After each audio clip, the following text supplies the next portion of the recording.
Bismillahirrahmanirrahim. Assalamualaikum warahmatullahi wabarakatuh. Perkenalkan, nama saya Injil Munidar. Saya dari kelas Manajemen H tingkat 3 semester 6 Fakultas Ekonomi Prodi Manajemen Universitas Galuh Ciamis. Sebelumnya, video ini saya buat untuk memenuhi tugas mata kuliah Sistem Informasi Manajemen, di mana mata kuliah tersebut diampu oleh Bapak Muhtar Abdul Qadir STMM. Dalam video ini mungkin yang pertama saya akan sedikit menjelaskan terkait materi SOP atau Standar Operasional Prosedur. Kemudian ada juga manfaat serta fungsi daripada SOP itu sendiri. Kemudian nanti di akhir video saya akan sedikit memberikan contoh daripada tugas yang sudah saya buat, yaitu mengenai SOP dari suatu perusahaan. Mungkin langsung saja ke materinya. Yang pertama yaitu pengertian ataupun definisi secara singkat daripada Standar Operasional Prosedur atau SOP. SOP sendiri merupakan alur atau cara kerja yang sudah terstandarisasi.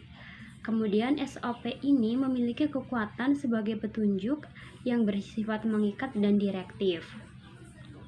Hal ini mencakup hal-hal dari operasi yang memiliki suatu prosedur atau langkah-langkah yang tertulis dan pasti.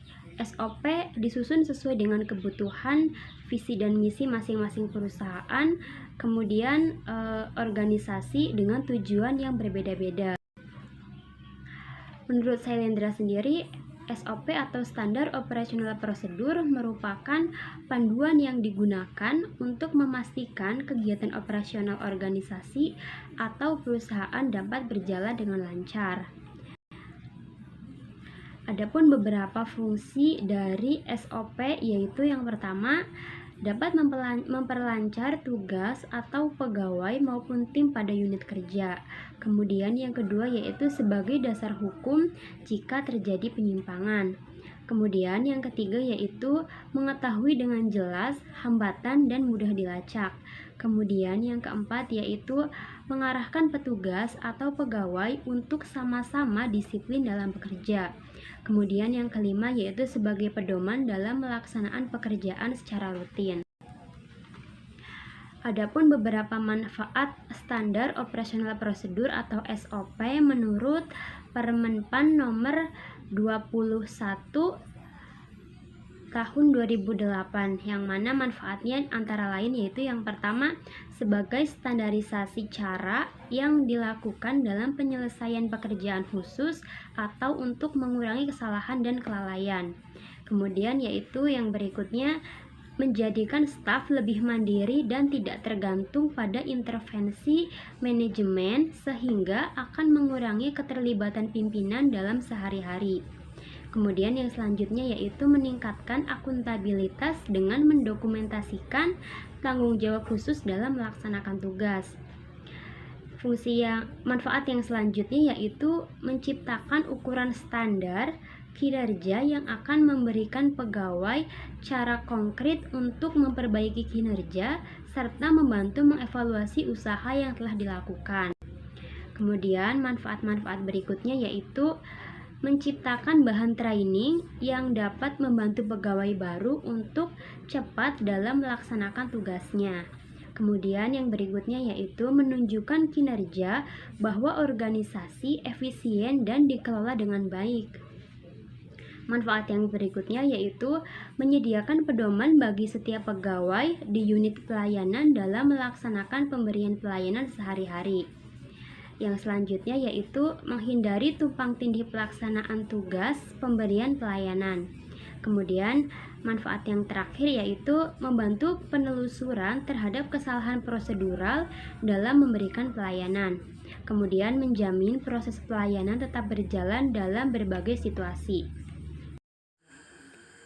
Berikutnya di sini ada salah satu contoh tugas yang sudah saya buat yaitu SOP dari proses service komputer. Nah, kemudian di sini ada beberapa kolom yang berisi kegiatan, nama kegiatan, kemudian pihak-pihak yang terkait dalam kegiatan tersebut seperti konsumen, kasir, penasihat layanan, teknisi, dan kolom sebelah kanan berisi tentang keterangan.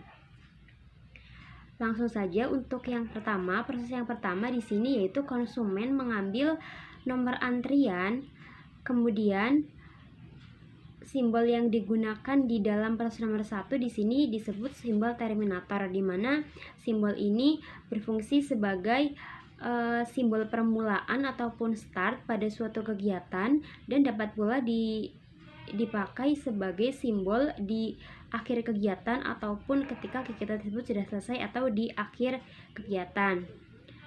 Nah, di sini di dalam keterangan terdapat keterangan bahwa konsumen setelah mengambil nomor antrian maka akan mendapatkan nomor antrian. Kemudian tahapan selanjutnya yaitu konsumen akan bertemu dengan penasihat layanan, di mana konsumen akan menjelaskan keluhan dan kerusakan yang terjadi pada laptop tersebut. Di sini simbol yang digunakan yaitu simbol processing symbol, di mana menunjukkan pengelolaan yang dilakukan oleh komputer. Kemudian di tahapan yang kedua ini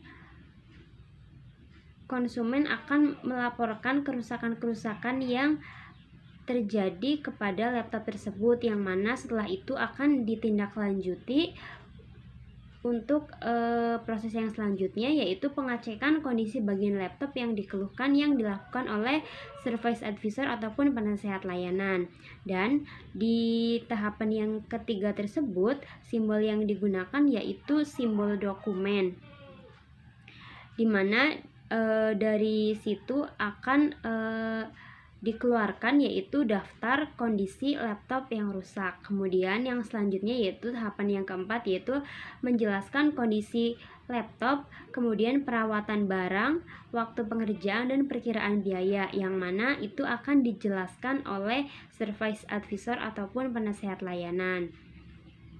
Setelah penasehat layanan menjelaskan bagian-bagian laptop mana saja yang rusak kepada konsumen, maka tahapan yang selanjutnya yaitu tahapan yang kelima,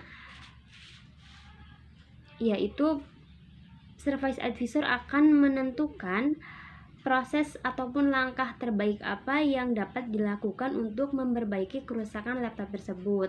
Nah, di situ terdapat simbol yang disebut dengan decision ataupun simbol pemilihan proses berdasarkan kondisi yang ada. Di sana, oleh service advisor akan dijelaskan jenis dan item atau bagian mana saja yang harus diperbaiki. Kemudian tahapan yang keenam yaitu konsumen akan menunggu di ruang tunggu yang telah disediakan. Dan selanjutnya, proses yang ketujuh yaitu teknisi akan melaksanakan pengecekan lebih lanjut pada bagian yang dikeluhkan oleh konsumen, yang mana tadi sudah dijelaskan dan kondisi laptop tersebut sudah diperiksa oleh service advisor. Nah, di proses yang ketujuh ini simbol yang digunakan yaitu simbol processing atau menunjukkan pengelolaan yang dilakukan oleh komputer. Di sana teknisi akan memperbaiki laptop tersebut. Dan selanjutnya yaitu tahapan yang ke-8 yaitu teknisi akan melaksanakan tugas-tugas perbaikan sesuai dengan kondisi laptop. Kemudian di sini tahapan yang ke-9 yaitu teknisi akan memberikan konfirmasi kepada service advisor jika ada perbaikan tambahan. Nah, di sini simbol yang digunakan yaitu simbol decision atau pemilihan proses berdasarkan kondisi yang ada. Kemudian, apabila ada kerusakan, maka teknisi akan mengkonfirmasi kepada service advisor, yang mana nantinya akan disampaikan kepada konsumen langkah-langkah selanjutnya apabila ada perbaikan tambahan.